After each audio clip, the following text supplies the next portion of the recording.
RSS और श्री राम सेना planning करके इस इशू को अंजाम दिए हैं। गौ हत्या के नाम पर तो कभी लव जिहाद के नाम पर ये लोग जो है नहीं जुल्म करते हैं। जो संगठन इससे जुड़ा हुआ है वो संगठन देश में आतंकवाद फैलाने के लिए जिम्मेदार है।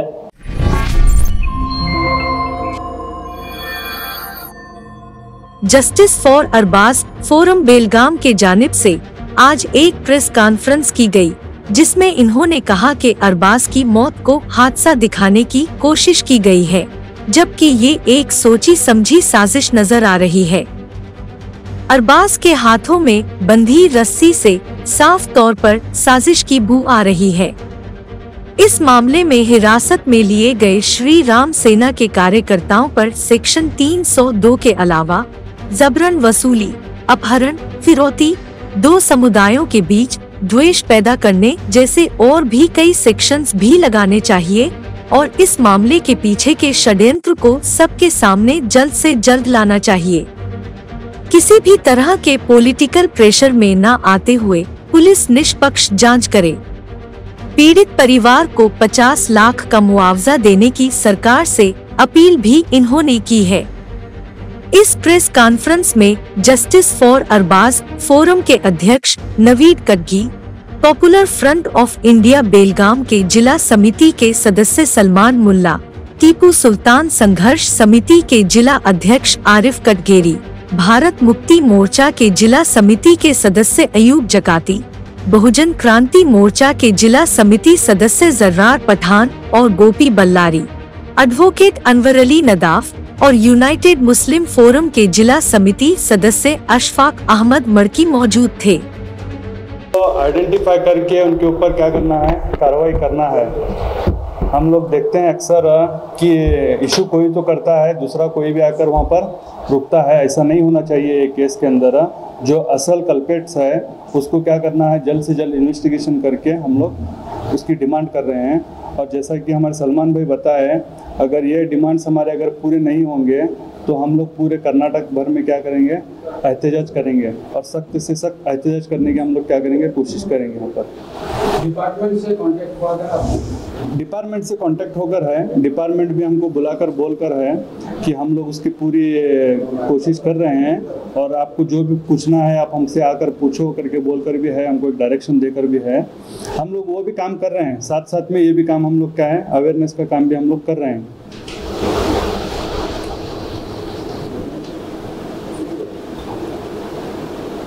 पॉपुलर फ्रंट ऑफ इंडिया की तरफ से सबसे पहले तो मैं जो इशू हुआ है इसको हम कंडेम करते हैं और हमारी तरफ से जो स्टेटमेंट है तो मैं बताना चाहता हूँ, आरएसएस और श्री राम सेना प्लानिंग करके इस इशू को अंजाम दिए हैं। ये जो काम हुआ है ये पूरी तरह से आरएसएस और श्री राम सेना के स्टेट के लीडर्स के नज़र में उनके प्लानिंग के साथ में ही ये काम को अंजाम दिया गया है। तो पुलिस डिपार्टमेंट और गवर्नमेंट से हमारी रिक्वेस्ट है इसके ऊपर स्ट्रिक्ट एक्शन लिया जाए। अगर एक्शन नहीं लिया गया तो पूरे स्टेट में हम लोग इसके खिलाफ एहतजाज करेंगे। कि अरबाज मुल्ला के कत्ल के ताल्लुक से जो भी आज तक इन्वेस्टिगेशन हुई है, डिपार्टमेंट ऐसा लगता है कि बहुत स्लो इन्वेस्टिगेशन कर रही है। और साथ ही साथ अरबाज का ही मामला नहीं है, जब से देखा जा रहा है पिछले चंद दिनों से जो है हमारे बेलगाम ज़िला भी जो है श्री राम सेना और दूसरे हिंदू नवाज तंजीमों की जो है जुल्मियत का शिकार हो चुके हैं। क्योंकि कभी गौ हत्या के नाम पर तो कभी लव जिहाद के नाम पर ये लोग जो है नहीं जुल्म करते हैं। तो आखिर इसमें कुछ न कुछ प्लानिंग से काम हो रहा है। हम इसका जो है पुरजोर इसकी मजम्मत करते हुए इसका खंडन करते हैं कि ऐसे वाक़यात दोबारा पेश ना आए और जल्द से जल्द इन्वेस्टिगेशन ख़त्म करके जो है इन लोगों को सख्त से सख्त सज़ा दे। आखिरी कॉल किसका आया था, है ना, कौन लोग इसके पीछे हैं, कौन सारी साजिश कर रहे थे, कौन धमकियां दे रहे थे, इतने सारे एविडेंस मौजूद हैं। तो ऐसा माना जा सकता है इन सारे एविडेंस के बिना पर कि जो संगठन इससे जुड़ा हुआ है वो संगठन देश में आतंकवाद फैलाने के लिए जिम्मेदार है, देश में दहशतवाद फैलाने के लिए जिम्मेदार है। तो मैं बहुजन क्रांति मोर्चा के माध्यम से सरकार से आह्वान करता हूं कि ऐसे लोगों को और ऐसे संगठन को इस देश में संवैधानिक तौर पर बैन किया जाए। इस संगठन से जुड़े हुए जो कोई लोग हैं उनको चाहे किसी भी माध्यम के जरिए से हो, या तो सरहद पार करा दिया जाए, या इनको जेल के पीछे डाला जाए, या फिर इनको कानून के माध्यम से जो शिक्षा दे सकते हैं वो शिक्षा दी जाए। अरबाज पहला और आखिरी आदमी नहीं है। अरबाज जैसे बहुत सारे लोग इस आतंकवाद का शिकार भारत देश में होते रहे, बहुत सारे बच्चे हुए हैं, ना के बच्चे बल्कि बच्चियां भी हुई हैं। हम लोगों को पता है पिछले साल मनीषा वाल्मीकि का क्या हाल किया गया है ना। अभी कुछ महीने पहले देश की राजधानी कही जाने वाली दिल्ली में पुलिस डिपार्टमेंट में काम करने वाली राबिया सैफी के साथ में क्या हुआ, हमको वो भी पता है। अगर ये वाकया इसी तरीके से बढ़ता रहा तो पूरे देश में बहुजन मूल निवासी समाज का जीना हराम हो जाएगा, मुश्किल हो जाएगा। सरकार खास करके कर्नाटका में जो मुंबई सरकार बनी है वो इसको तुरंत एक्शन ले, और बहुजन क्रांति मोर्चा के माध्यम से और यहाँ पे तमाम मेरे संगठन सहयोगी संगठन जो भी आए हुए हैं आज इस प्रेस मीट में, उनके माध्यम से इस केस को सीबीआई को सौंपे, ऐसा मैं डिमांड करता हूँ। और जल्द से जल्द फास्ट ट्रैक कोर्ट में इसको चलाया जाए और दोषियों को कड़ी से कड़ी सजा दी जाए, दोषियों से जुड़े हुए संगठन को बैन किया जाए, और आइंदा इस तरीके का कोई संगठन भारत देश में वजूद में न आए, इसकी भी व्यवस्था संविधान के माध्यम से की जाए। मैं ऐसा आह्वान आप सब लोगों के माध्यम से मेरी देश की जनता से करता हूँ। धन्यवाद। मेरा नाम जर्रार खान पठान, जर्रार खान। ಇಂಥ ಘಟನೆಗಳು ನೋಡ್ರಿ, ಪ್ರತಿ ಶಾಲೆಯಾಗ ಒಂದು ಮಗುನ ಬಡಿಯಕ್ಕೆ ಟೀಚರ್ಗೆ ಹಾಕಿಲ್ಲ, ಒಂದು ಮನುಷ್ಯನ ಕೊಲ್ತಾರ ಅಂದ್ರೆ ಅವ್ರು ಭಾರಿ ಮನುಷ್ಯತ್ವಕ್ಕೆ ಒಂದು ಕೆಟ್ಟ ಹೆಸರು, ಕಲಂಕ. ಅದಕ್ಕೆ ನಮ್ದು ಸಂಘಟನೆ ಸೆಕೆಂಡರಿ, ಯಾರು ಮಾಡ್ಯಾರ ಅವ್ರ ಮೇಲೆ ಶಿಕ್ಷೆ ಆಗಬೇಕು. ಆಮೇಲೆ ಒಂದಿಷ್ಟು ಸೆಕ್ಷನ್ಸ್ ಏನೋ ಒಂದು ಕಿಡ್ನಾಪ್ ಮಾಡ್ಯಾರ, ಆಮೇಲೆ ಅವ್ರ ಮನೆಗೆ ಹೋಗಿ ಧಮಕಿ ಹಾಕ್ಯಾರ, ಇವೆಲ್ಲ ಕೇಸಸ್ ಅವ್ರ ಮೇಲೆ ಹಾಕಬೇಕು ಅಂತ ನಮ್ಮ ಡಿಮ್ಯಾಂಡ್. ಕೂಡಲೇ ಅವ್ರನ್ನ ಅರೆಸ್ಟ್ ಮಾಡ್ಬೇಕು. ಯಾಕಂತಂದ್ರೆ ಇನ್ನೂ ಅವ್ರ ಮದರ್ ಚಿಕ್ಕಮ್ಮ ಅವರೆಲ್ಲ ಅದಾರ, ಅವ್ರ ಮೇಲೆ ಏನಾರು ಆಗ್ಬೋದು. ಅವ್ರು ಎಷ್ಟು ದಿವ್ಸ ಹೊರಗಿರ್ತಾರ, ಆ ಫ್ಯಾಮಿಲಿಗೆ ರಿಸ್ಕ್ ರೀ. ಹೊರಗಿದ್ದು ಮತ್ತೀಗ ಮಗನ ಕೊಂದಾರ ತಂದೆ ತಾಯಿ ಮೇಲೇನು ಹೋಗ್ಬೋದಲ್ಲ, ತಾಯಿ ಚಿಕ್ಕಮ್ಮ ಅವ್ರ ರಿಲೇಟಿವ್ಸ್ ಮೇಲೂ ಹೋಗ್ಬೋದು. ಹಂಗಾಗಿ ಕೂಡಲೇ ಅವ್ರನ್ನ ಅರೆಸ್ಟ್ ಮಾಡಿದ್ರೆ ಇದು ಇಲ್ಲೇ ಕ್ಲೋಸ್ ಆಗುತ್ತಂತ ನಮ್ಮ ಉದ್ದೇಶ. ಧನ್ಯವಾದಗಳು. ಅರೆಸ್ಟ್ ಆಗ್ಯಾರ,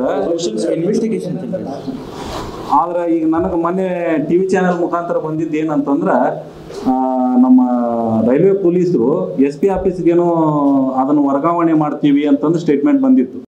ಹೇಳ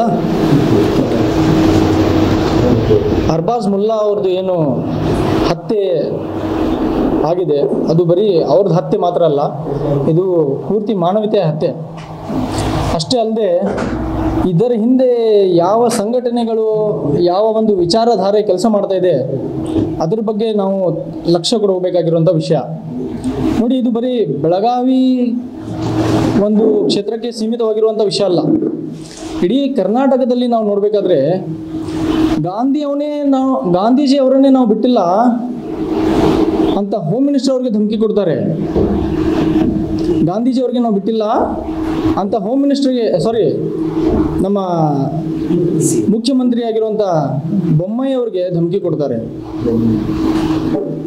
ಅಷ್ಟೇ ಅಲ್ಲದೆ ಲೌಡ್ ಸ್ಪೀಕರ್ ಅಂತ ಒಂದು ವಿಷಯ ಆಗಲಿ, ಮಸೀದಿಗಳನ್ನು ಮಂದಿರ ಮಾಡಬೇಕು ಅನ್ನುವಂಥ ಒಂದು ವಿಷಯಗಳನ್ನಾಗಲಿ, ಹಾಗೂ ಬಾಬಾ ಬುಡನ್ಗಿರಿಯಲ್ಲಿ ಇರುವಂತಹ ಒಂದು ಧಾರ್ಮಿಕತೆಯನ್ನು ಬದಲಿ ಮಾಡುವುದಕ್ಕಾಗಿ ಒಂದು ಸುಸಂಘಟಿತವಾದ ವಿಚಾರಧಾರೆ ಕೆಲಸ ಮಾಡ್ತಾ ಇದೆ. ಇದರಿಂದ ಏನಾಗ್ತಾ ಇದೆ, ನಮ್ಮ ಭಾರತದ ಸಂವಿಧಾನದ ಮೇಲೆ ಪ್ರಶ್ನೆಗಳಿರ್ತವೆ.